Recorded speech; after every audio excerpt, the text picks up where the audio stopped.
Right now on the Daily Debrief, convicted killer Jodi Arias heads to an appeals court. Did prosecutor Juan Martinez botch the case? He even went so far as to argue that everything that came from one of the witnesses was nothing but contaminated filth. The state wants the conviction to stand. The intentionality of the prosecutor simply isn't relevant to whether the jury was prejudiced. Did the press poison the proceeding or not? Asked, do you want the cameras out of the courtroom? Defense counsel said no. Plus, Mr. Wright, who killed Dr. Teresa Sievers? I did, Jimmy Rogers. one defendant confesses and throws two others under the bus. Told me that he needed to have his wife killed. And a verdict in the trial of a man accused of murdering his pregnant ex-girlfriend. The Daily Debrief brings you the day in court. It's Thursday, October 17th.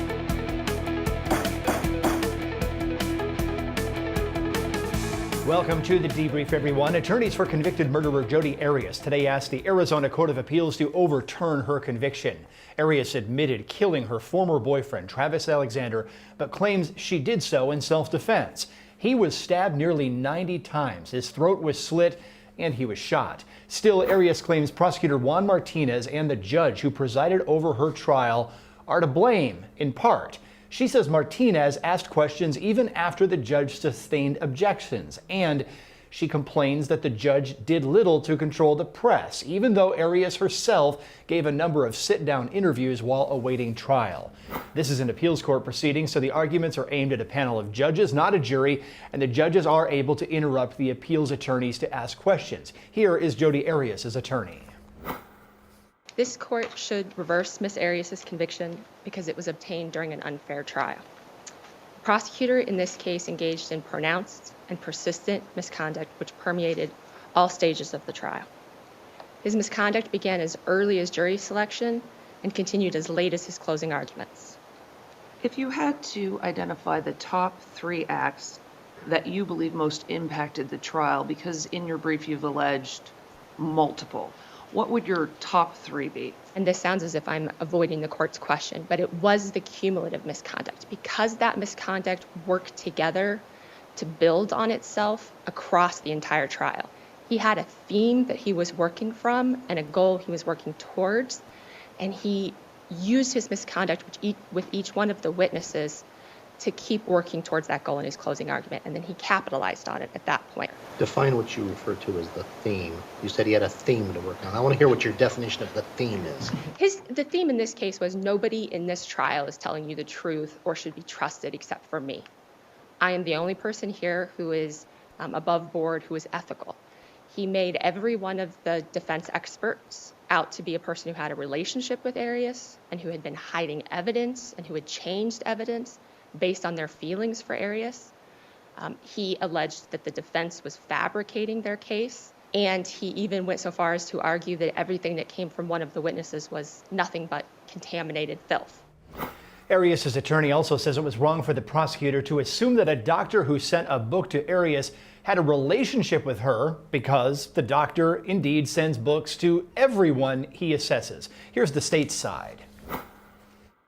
State versus Johnson from our Arizona Supreme Court says to prevail in a claim of prosecutorial misconduct, a defendant must demonstrate that the prosecutor's misconduct so infected the trial with unfairness as to violate due process. The prosecutor did not engage in misconduct.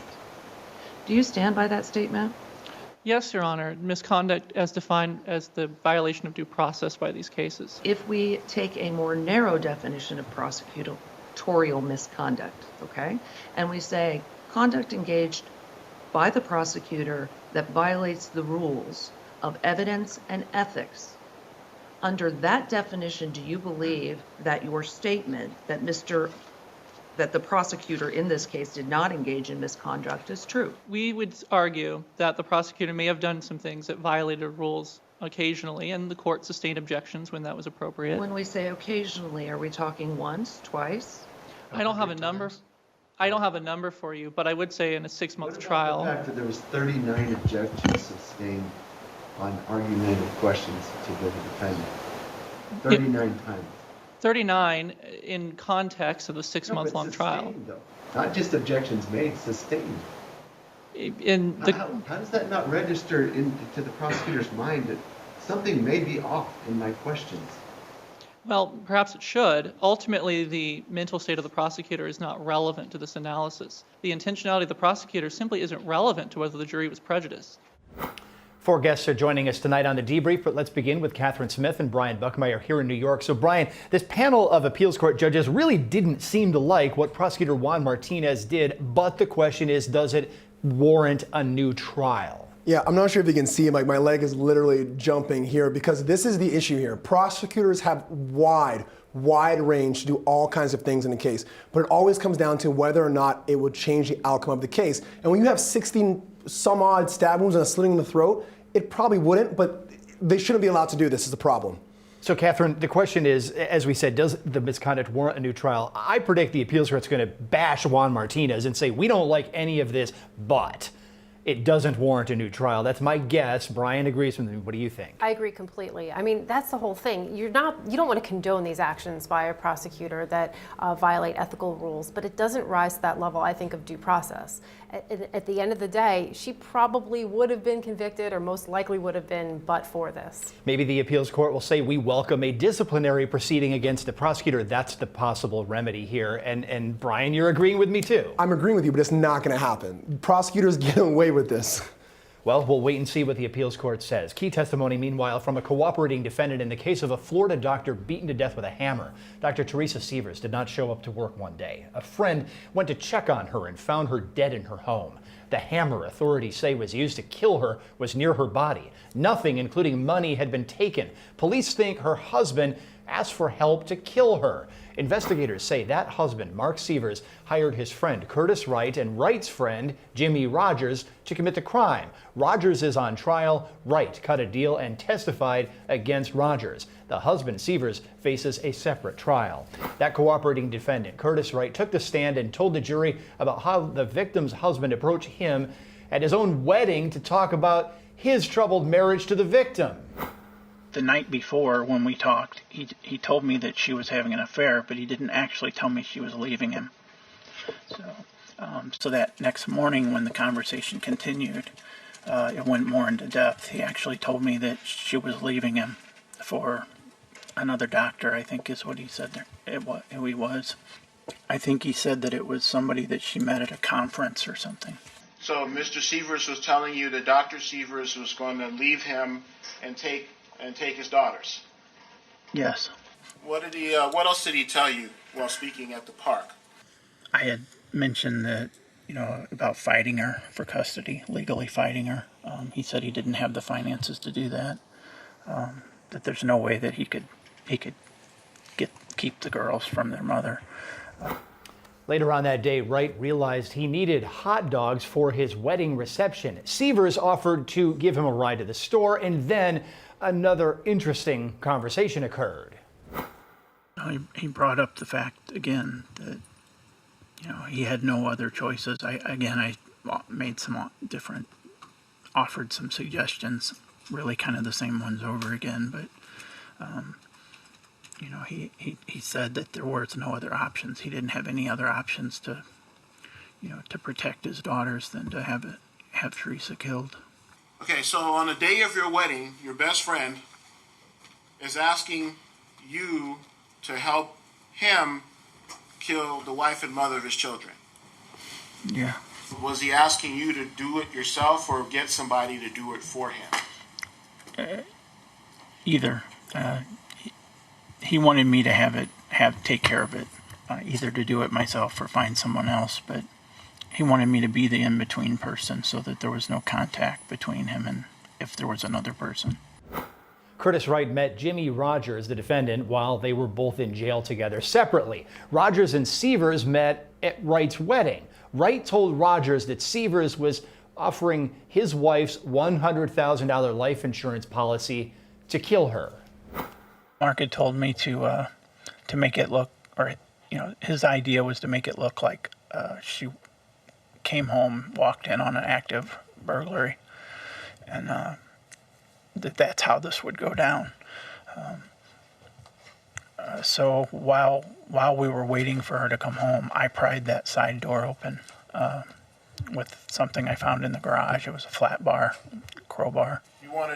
you wanted for you and Mr. Rogers to kill Dr. Sievers and make it look like an accident? Yeah, that was an idea that I had in my head. What was the plan to make it look like an accident? I was gonna somehow render her unconscious. I was hoping to do it with like a rear naked chokehold, which causes somebody to pass out pretty quickly. And then figure out exactly how to do it. There was no definite plan in place. This witness, Curtis Wright, says Jimmy Rogers, the defendant, grabbed a hammer in the garage, joking that his nickname is Jimmy the Hammer. This witness says they waited until Dr. Sievers came home, and that is when they attacked her. I swung the hammer and I hit her. When you hit her, did you expect, what was your expectation when you hit her with the hammer? I expected it to knock her out. It didn't knock her out, did it? No. It's a little more difficult than you thought it would be? I've never hit anybody with a hammer before. How many times did you hit Dr. Sievers with that hammer? 3. She was looking at me through her arms, and she said, "Why?" She said, "Why?" Yeah. To you? Yes. And then you said Mr. Rogers came from somewhere and he started hitting her. What did he do? Just started hitting her over and over. How would you describe how he was hitting her? In a frenzy. A frenzy? She turned more into the kitchen and bent over. It seems like she had a hand on the countertop. After she was down on the floor, he continued to hit her. And at some point, did Mr. Rogers stop hitting Dr. Sievers with the hammer? Yes, I'd ask him to stop. 2 other guests are with us tonight. Spencer Cordell is an attorney in Florida. Joseph Scott Morgan is a forensic death examiner, also in Florida. So you gentlemen are down near where this case is occurring, at least in the same state. So, is this guy believable or not? Well, I actually got to sit in on a little of this trial today, and it's cold. He is absolutely stone cold as he gave his testimony. It was chilling, but he came across steady, pretty comfortable saying it for the terrible things that he was saying, and it dovetailed very well with the state's circumstantial evidence. And Joseph Scott Morgan, we've got the forensics lining up in this case, and I'm sorry, I think I put you in the wrong state, Joseph, but adding it up with the forensics, the viciousness of the attack here, it matches this description of what happened, if I'm not mistaken, correct? Yeah, this is a frenzied event, and I was trying to think about this when this case first dropped, Aaron, as to why exactly would there be so much overkill. I think that a lot of this goes to this testimony that this fellow was offering up today. He talks about kicking the dog bowl. There was an awareness. I think that both of these guys reacted in fear. They certainly didn't plan, that's for sure, because they didn't even show up with their own weapons in order to facilitate this, and they left a huge electronic trail behind them coming to this location. So this thing has turned into not a comedy, but just an absolute plague of errors along the way that has wound up in this poor woman's death. Yeah, exactly, Spencer. I mean, sometimes we look at these cooperating defendants and we say, well, are they telling the truth? Are they trying to make somebody else look more guilty, even though perhaps they are the initial aggressor? In this case, we've got all of them together on their cell phones at the murder scene, so it's believable when one of them gets up there and says, we were all involved together. Yeah, the circumstantial evidence, and the defense has conceded that Jimmy Rogers came to Florida with Curtis Wainwright. His challenge is going to be saying, it wasn't me. I was here, but I didn't take part in it. This guy's doing it, and he's testifying against me to try to save his skin. And that's the only defense he's got left. The cross is really going to have to be brutal against him tomorrow. And we are waiting for that, certainly. And still ahead tonight here on The Debrief, an update on the case of the California man called the Hollywood Ripper, who stands accused of attacking some 11 women. Plus, a verdict in the trial of another Florida man accused of shooting and killing his pregnant ex-girlfriend.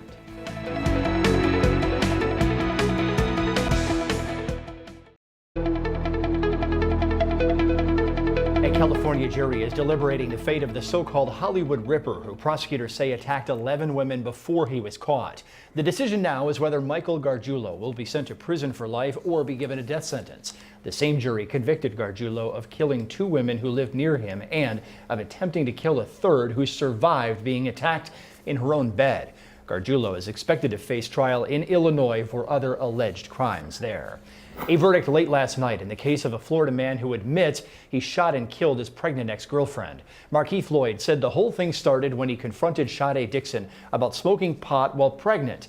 He testified that she pulled a gun on him and that he shot her in self-defense. Dixon's brother, Ronald Stewart, was injured in that shooting. While on the run, Lloyd shot and killed a police officer, but most of the details of that case are for a separate trial. Here's the verdict. The State of Florida versus Markeith Lloyd, case number 2016 CF 15738. Verdict as to count 1. We, the jury, find as follows as to count 1 of the charge. The defendant is guilty of first-degree murder. As to count 2 of the charge, the defendant is guilty of first-degree murder of unborn child. As to count 3 of the charge, the defendant is guilty of attempted first-degree murder. As to count 4 of the charge, the defendant is guilty of attempted felony murder. As to count 5 of the charge, the defendant is guilty of attempted felony murder. The jury found Lloyd guilty as charged, but the jury is not finished. The case now moves to a penalty phase, and the judge informed jurors they would be sequestered for an additional 3 days before that phase of the case kicks off on Monday. Ladies and gentlemen, as I explained during jury selection, the conviction on first-degree murder means that we have to go forward into a penalty phase. What's going to happen now is we have to take a 3-day break for the penalty phase to be ready to go, so we will start the penalty phase on Monday. You will have to remain sequestered during that time, but we are providing you with some activities during that time, so you won't be locked in the hotel the entire time. We understand that this is an imposition on you all. We appreciate your patience and ask you once again to realize the seriousness of this case and the necessity for everyone to be well prepared for this. So I will not see you back in court until Monday. You will be returning to the hotel. If you have any questions or issues, by all means, let me know. Just write me a note. Anything that's special that's coming up in the next few days, let me know by sending me a note. The deputies will advise me and we'll do what we can to solve those issues. Local news anchor Ray Caputo has been covering Lloyd's case since the beginning. He was in the courtroom last night as the verdict came down and spoke to Law&Crime today about what's next. When I saw Markeith and the look on his face, I've been watching him very, very closely this trial for his body language. And I want to say that he looked satisfied when those counts came in. Now, there's no way to know what he was thinking unless he some point tells us. But, you know, I don't know. He just seems like a very evil and cold-hearted person. And that look on his face, it wasn't a look of regret to me. I could say that was certain. The Dixon family is elated. Dixon's mom, she said yesterday she's happy they got justice. Markeith, this has been a long time coming for him. The law enforcement community here in Orlando took what Markeith did very personally. Deborah Clayton was beloved in the department. And when that trial comes, I think they're all keeping quiet, but when that trial comes, I'll tell you, there are going to be a lot of folks that are going to be watching it closely. And, you know, Chief John Mina, when he put his cuffs, Deborah Clayton's cuffs on Markeith after he caught him, I think the look on his face said everything that, you know, they can't stand this guy. They literally took his eye out when they captured him. So, you know, I'll tell you, there's no love lost here between Markeith and the cop. Let's bring Joseph and Spencer in for their thoughts on this case. So, Spencer, you're the attorney there in Florida. Basically, the jury didn't believe anything that this defendant said on the stand. They thought he was the liar here. Guilty on all counts, and his testimony really went against all of the family members that the state had lined up to lay everything out. It went against a lot of the physical evidence. He was not a great witness, but that was all the defense had. They had to put a story on and had to put him on the stand, and he is who he is. Joseph, did the forensics in this case in any way suggest that that defendant was telling the truth, that this was somehow self-defense? No, not that I could tell. You know, one of the most compelling bits of testimony from me was the brother, was Stewart. And he went into great detail talking about how he sustained these gunshot wounds. He lived to tell about this, but he was also in the presence of his sister and his unborn niece or nephew. My mind fails me at this point, and this happened before him. And it's a horrible, horrible set of circumstances, but I don't know that we really needed a lot of science in this case. Yeah, I mean, sometimes you can just sit there and look and see what's happening. Let's go to our New York panel right now. Catherine and Brian, the jury has a function this weekend. It tied them over for these 3 days. Yeah, it's very interesting. I might have tried to do the sentencing sooner rather than later. I don't anticipate it taking very long. I mean, his disparaging remarks against women and kind of how his testimony went, I don't think there's any love lost for anyone in the jury. Yeah, Catherine, so we have to get some experts to do an analysis of this guy now that we're past the actual point of no return as far as a verdict goes. So that's part of the reason this is being delayed. But man, being locked up in a hotel room and then having to decide whether he lives or dies, not exactly the best way to spend a weekend. No, not at all. And that the weight of what you're tasked to do, it really, really would weigh in a jury like this. But you have to think during the liability phase, a lot of them already had their mind up about what they anticipate the punishment to be. And I imagine that they're going to come down pretty hard on him. So exactly, I'm thinking the same thing here. Brian, we've got a case where we have a dead ex-girlfriend. We have a police officer who, it's clear from the testimony in this trial, there was an exchange of violence, let's just say. This jury doesn't know that he actually killed the police officer. That could it come in the next phase of the case now that they've adjudicated him guilty? I think it possibly could come in. It didn't come in during the actual trial because that would be too prejudicial. Mm-hmm. But now, as we know, a lot more information can come in because now we're really going to the heart of who this person is and what that sentence should be, rather than what the elements of this crime are and whether or not they were made. So we could start seeing some cumulative evidence add up a little bit here, and that's why the jury might come down really hard on him. And if not in this trial, remember, we've got another trial, Catherine, over the shooting death of that police officer. Absolutely. I mean, no matter how we look at it, he's going to be in for a very, very long time at best, right? I mean, I agree with Brian. I think that they're allowed to bring in so much more at the sentencing phase than they are during the liability phase that the jury is going to be overwhelmed with reasons to come down hard. Well, we're going to watch that as that penalty phase moves along next week. Appreciate the insight, Catherine and Brian, also from Spencer and Joseph, with us remotely here on The Debrief tonight. Thanks a lot for joining us. Those of you watching along with us, our live trial coverage picks up tomorrow at 9 Eastern. The Debrief back tomorrow at 5.